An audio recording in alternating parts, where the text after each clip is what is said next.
এক দলকে প্রায়োরিটি দিয়ে আরেক দলকে মাঠ থেকে পলায়ন করার পরামর্শ দিতে পারে না। আমরা সিদ্ধান্ত নেই আমরা শান্তিপূর্ণভাবে ঝিনাইগাতি বাজারের যে মেন রোড, সেই মেন রোড দিয়ে আমাদের লোকজন সঙ্গে নিয়ে আমরা চলে আসতে থাকি।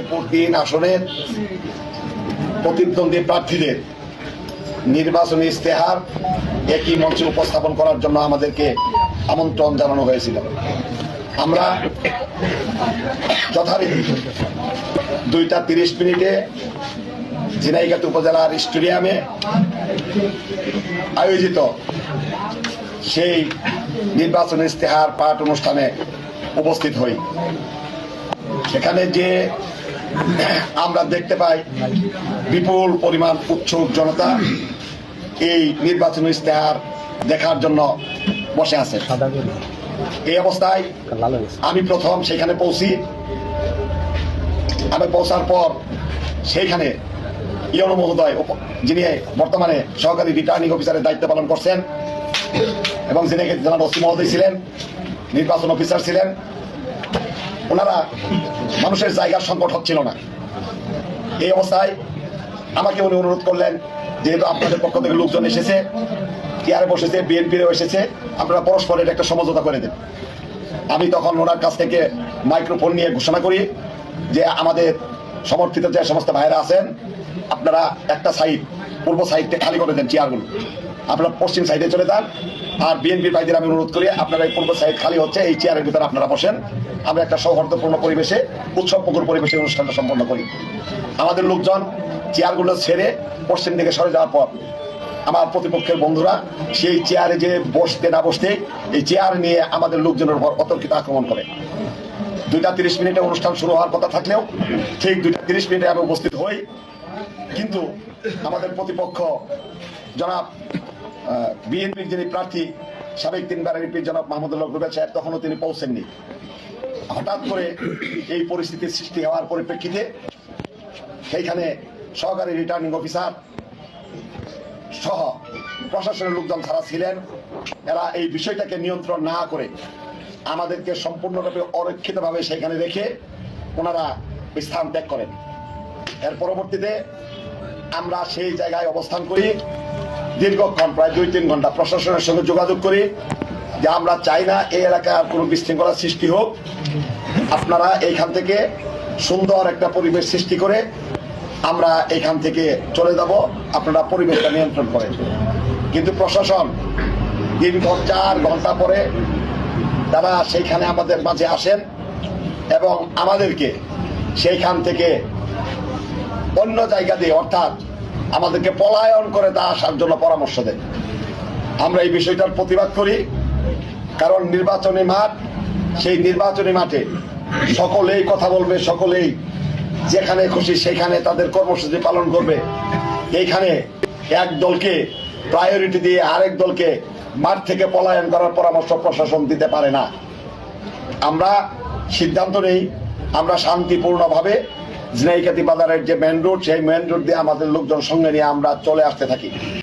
কিন্তু রাস্তার সামনেই, হাই স্কুলের সামনে, সেইখানে বিএনপির কার্যালয় রয়েছে, সেইখানে আমাদেরকে রাস্তা ব্যারিকেড দেওয়া হয়। এই রাস্তা ব্যারিকেড দিয়ে আমাদেরকে আসতে বাধা দেওয়া হয়। আমি প্রশাসনের লোকজনের সাথে কথা বলি, ইউনো মহোদয়ের সাথে কথা বলি, আমি বলি যে আমরা এইখান থেকে চলে যাচ্ছি, আমাদের যে জনগণ রয়েছে আমরা স্লোগানও দিব না, কারণ আমরা চাই শান্তিপূর্ণ পরিবেশ, আমাদেরকে যাওয়ার ব্যবস্থা করে দেন। কিন্তু ওনারা আমাদেরকে সেইভাবে সহযোগিতা করে নাই। এরপর আমরা যখন রাস্তা দিয়ে আসতে থাকি, অতর্কিত আমাদের উপরে তারা ইট পাটকেল নিক্ষেপ সহ দেশীয় অস্ত্র শস্ত্র সহ আমাদের উপর আক্রমণ করে। এই আক্রমণের পরিপ্রেক্ষিতে আমাদের শ্রীবর্ধী উপজেলার সম্মানিত উপজেলা সেক্রেটারি জনাব মাওলানা রেজাউল করিম সাহেব গুরুতর আহত হন। তিনি এখন ময়মনসিংহ মেডিকেল কলেজে তাকে ট্রান্সফার করা হয়েছে শেরপুর থেকে। মাথায় আঘাত পেয়েছে, উনি বমি করেছে, কান দিয়ে রক্ত বের হচ্ছে। তো আরো কয়েকজন, মাওলানা তাহিরুল ইসলাম শিবদী পৌরসভার আমির, সেও মাথায় আঘাত পেয়েছে। রেজাউল করিম নামে আমাদের আরো জনশক্তি আছে, এরা গুরুতর আহত হয়েছেন। এছাড়াও আরো 11 জন আমাদের শেরপুর হাসপাতালে ভর্তি আছেন। আর বিভিন্ন ইট পাটকেল নিক্ষেপ করার কারণে আমাদের অর্ধ শতকের বেশি আমাদের নেতাকর্মী বিভিন্নভাবে আহত হয়েছে। কেউ মাথায় আঘাত পেয়েছে, শরীরের বিভিন্ন অঙ্গ প্রত্যঙ্গে আঘাত পেয়েছে। এই অবস্থায় আমরা সন্ধ্যা পর্যন্ত ঝিনাইগাতি একটা মানে রণক্ষেত্র পরিণত হয়। এরপরে আমরা সেইখান থেকে চলে আসি। আমাদের লোকজন এখনো অনেকেই আমরা তাদের সন্ধান পাচ্ছি না, যেমন আমাদের মৌলানা আব্দুল হাকিম সাহেব এখনো কোথাও আছে, কোথায় আছে আমরা জানি না। তাদের পরিবার আমাদের সন্ধান চাচ্ছে, আমরা মোবাইল করেও তাকে পাচ্ছি না, আমরা তাকে খোঁজাখুঁজি করছি। তো এই হলো আজকের যে ঘটনা। আমরা এই ঘটনার তীব্র নিন্দা জানাচ্ছি, কারণ আমরা সেইখানে চেয়েছিলাম একটা উৎসব মুখর পরিবেশের মধ্য দিয়ে আমরা আমাদের নির্বাচনী ইস্তেহার ঘোষণা করব, কিন্তু পরিকল্পিতভাবে আমাদের উপরে যে হামলা করা হয়েছে এটার জন্য আমরা তীব্র নিন্দা জানাই। এবং আমি সেইখানে পরবর্তীতে যাতে বিশৃঙ্খলা না হয়, আমি প্রশাসনের কাছ থেকে শুনেছিলাম সেইখানে শেরপুর দিনের আমার যে প্রতিদ্বন্দ্বী জনাব সাবেক তিনবারের এমপি মাহমুদুল্লাহ রুবেল সাহেব, তিনি তখন ওনার অফিসে বসা ছিলেন। আমি প্রশাসনকে বলেছি মাহমুদুল্লাহ রুবেল ভাইকে ডাক দেন, আমি একসঙ্গে দুইজন বসি, যদি পারেন আমাকে বলেন, আমি তাদের অফিসে যাই, যে আমরা একসঙ্গে কথা বলি এবং যতটুকু পরিবেশ সৃষ্টি হয়েছে এই পরিবেশটা আমরা দুইজন একসাথে বসে যাতে এটা আর সামনের দিকে না আগায় সেটা আমরা নিয়ন্ত্রণ করি। কিন্তু আমার ডাকে তারা কেউ সাড়া দেয় নাই, বরং অতর্কিত আমাদের লোকজনের উপর হামলা করা হয়। আজকে আমি এই নির্বাচনকে নিয়ে, লেভেল প্লেইং ফিল্ড নিয়ে আমি শঙ্কিত। আমার কাছে প্রশ্নের সৃষ্টি হয়েছে। ঝিনাইগাতি উপজেলার যিনি সহকারী অফিসার, ওনার সঙ্গে আমি কথা বলেছি, ওনার আচরণ লেভেল প্লেইং ফিল্ড আমার কাছে মনে হয় নাই। উনি নির্বাহী ম্যাজিস্ট্রেট, উনি চাইলে প্রশাসনকে আরো সুন্দরভাবে হ্যান্ডেলিং করতে পারতেন, বরং তিনি উল্টা আমাদেরকে দোষারোপ করার চেষ্টা করেছেন।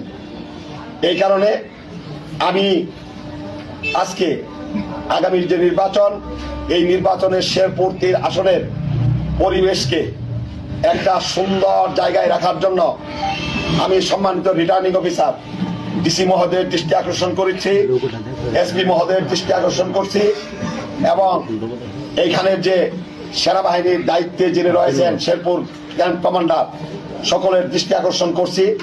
আমরা এই নির্বাচনটাকে একটা উৎসবমুখর পরিবেশে করতে চাই। এর ধারাবাহিকতায় আমার কাছে এখন খবর এসেছে, ঝিনাইগাতি ঘটনার পর আমাদের ঝিনাইগাতি উপজেলার কালীবাড়ি বাজারে একটা অফিস রয়েছে, আমার বিএনপির বন্ধুরা সেই কালীবাড়ি অফিসে হামলা করে আমাদের অফিস ভাঙচুর করেছে। আমাদের একজন কর্মী আমাদের ভাইডাঙ্গা শ্রীবর্দী থেকে গিয়েছিল, ভাইডাঙ্গা বাজারে আসছে, সেখানে বিএনপির মিছিল হচ্ছিল, সে মোটর সাইকেল নিয়ে রাস্তার এক সাইডে দাঁড়িয়ে আছে, তার মোটর সাইকেল ভাঙচুর করেছে এবং তাকে মারধর করেছে। এই যে একটা পরিকল্পিত ঘটনার মধ্য দিয়ে পুরা শ্রীবর্দী ঝিনাইগাতি এই 3 আসনকে উত্তপ্ত করার চেষ্টা করছে। এ থেকে আমার কাছে মনে হয় আজকের যে ঘটনা এটা পরিকল্পিত এবং উদ্দেশ্য, এই নির্বাচনী মাঠকে উত্তপ্ত করে একটা এমন পরিবেশ সৃষ্টি করতে চায় যাতে মানুষ ভোট দেওয়ার ক্ষেত্রে আগ্রহ হারিয়ে ফেলে। তাই আমি আপনার সাংবাদিক বন্ধুদের মাধ্যমে এই কথাটা আমি দেশবাসীকে সহ শ্রীবর্দী ঝিনাইগাতিবাসীকে বলতে চাই, আগামী নির্বাচন আমাদের এই দেশের জন্য, জাতির জন্য, আমাদের এই 2টি উপজেলার জন্য অত্যন্ত গুরুত্বপূর্ণ। কোন প্রকার উস্কানিতে কান না দিয়ে উৎসব মুখর পরিবেশে যাতে নির্বাচন হয়, এই জন্য আমার নেতা কর্মীদেরকে বলবো আপনারা উত্তেজিত হবেন না এবং আপনারা ধৈর্য সহকারে থেকে, আমাদের 2টি মোটর সাইকেল এখনো পাওয়া যাচ্ছে না। আমরা প্রশাসনের মাধ্যমে খোঁজ দিয়েছি, প্রশাসন বলছে আমরা এখনো কোনো হদিস পাই নাই। এইভাবে আমাদের ক্ষয়ক্ষতির পরিমাণ এখনো কি হয়েছে আমরা এখনো পুরোপুরি নির্ধারণ করতে পারি নাই। আমরা নির্ধারণ করে অচিরেই সবকিছু প্রকাশ করবো ইনশাআল্লাহ। ধন্যবাদ সম্মানিত